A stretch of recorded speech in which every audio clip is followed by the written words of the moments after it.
right, let's go to Republican Congressman Dan Meuser now. He does represent a district in Pennsylvania, and he's attending the president's event at the Poconos. In fact, he's inside the event, as you can see, and joins us from there now. All right. Congressman, good to have you back on the show. It's always nice to have you. I think, this is an interesting evening for this president, getting that message on the road economically. What is it? What's the best sales pitch, given where we are in the economy, that this president can make tonight? Connell, great to be with you. Well, I think the pitch is the reality of the situation, frankly. I think the president may talk about where we were, the plans and initiatives that got us to where we are today, which in so many data points and in reality is far better than we were 13, 14 months ago. During the course of the Biden administration, you well know, we literally had over 20% inflation, about a 5% average per year. Under this president, under President Trump, thus far, we're at 2.3%. Now, we still realize that prices are too high. What we have done is largely defeated inflation. I mean, the inflation target is 2%. But what we need to do is bring down those excessive costs that largely occurred and were handed to the Trump administration. Not making any excuses here. We've created a plan over the last 9 months to lower prices and to increase wages and to create growth for our economy through, of course, the tax plan, through energy policy, through regulatory reforms, through more access to banking and investment, through trade policy. So we believe in our plan, and we think it's going to deliver the intended results throughout the rest of this year and into 26. So it does bring up that question about how much policy we hear about tonight, because I think, to be fair, the inflation rate of the country now, always depends on what exact measure you look at, but consumer inflation closer to 3 than 2%, which is right around where it was when President Biden left office, about a 3% annual rate of inflation. So we're a little bit lower than that now. But here's Mick Mulvaney last hour on what Trump can do tonight. Here's what he told me. But the bottom line is this. People just want to be able to afford what they need and what they want, and right now they cannot.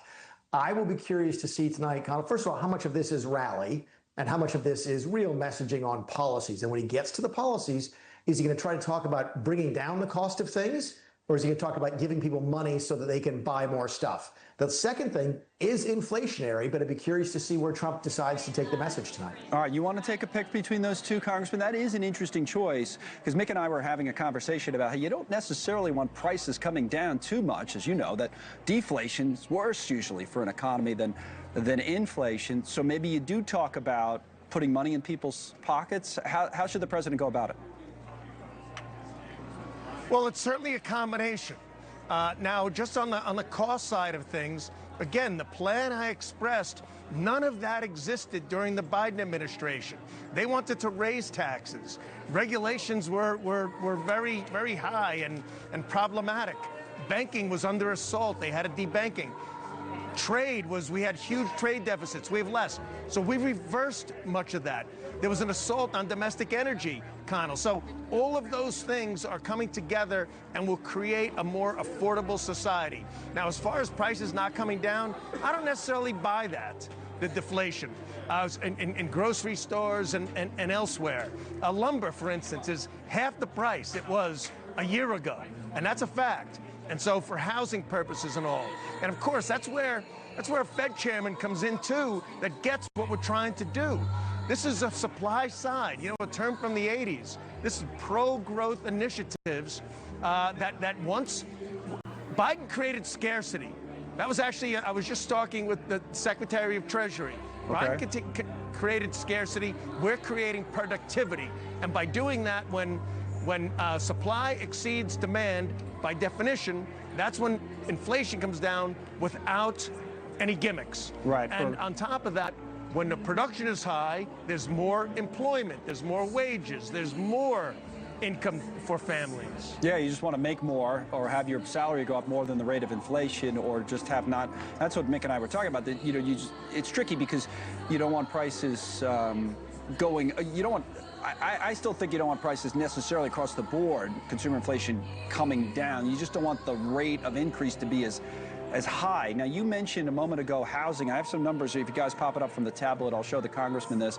On your state, home purchases in the United States, you see the increase year over year is pretty small. Pennsylvania, home prices up more than that. The rent as well, United States up 0.6% year over year. In the state of Pennsylvania here, it's almost 2%. So what about your state in particular and what people are telling you maybe that voted for this president? Is there any frustration building? Do they want to see more? What are you hearing? Well, look, there are questions, right? Because you do go to the grocery store, and it does matter. You see rentals that are up. You know, some smart people say, well, you bring 15 million people into our country over a 4-year period, they're going to need a place to live. So that certainly affects the supply and demand of rentals. Look, the bringing inflation in check, again, comes down to a supply and demand function as well. Here in Pennsylvania, we've got a very regulated state. Way too over-regulated. In fact, frankly, we got a governor that doesn't even talk pro-growth. He talks pro-growth of government, growth of spending, growth of state spending, and he talks higher taxes. That's no way to run a railroad, and it's certainly no way to run an economy. That's why Pennsylvania lags so far behind. By the way, we also have one of the highest gasoline taxes in the state, which isn't necessarily a bad thing, but because that pays for our roads. But that's a reason why our gasoline prices are not as low as certainly some other states. Look, you know, we've had two governors, two of the last governors had no initiatives for growth within our state. Now, at least we have data centers, so they're getting out of the way of you know, being completely against our natural gas and coal industries. But look at Florida. Look at Texas. Look at Georgia. Look at the Carolinas. There's some real growth taking place, and we should take notes from the plans that they have in place. You know, one more thing, Congressman, just before you go, I see the backdrop. Looks like a rally. It's indoors. It's cold there. Rally or policy speech? What should we expect? Do you know tonight? Well, you know, the president comes and has a good time. He makes everybody have a good time. They love coming to see him. They appreciate his leadership.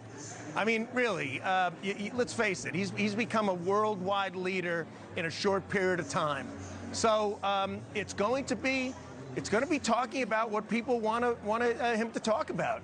And right now, that's about the economy, and that's about, I think, keeping the House, keeping our Pennsylvania members of Congress in the House, so his agenda can play out and we can truly deliver for the American people on all the promises that were made. All right, Republican Congressman Dan Meuser from Pennsylvania, in Pennsylvania. Thank you, Congressman. It's set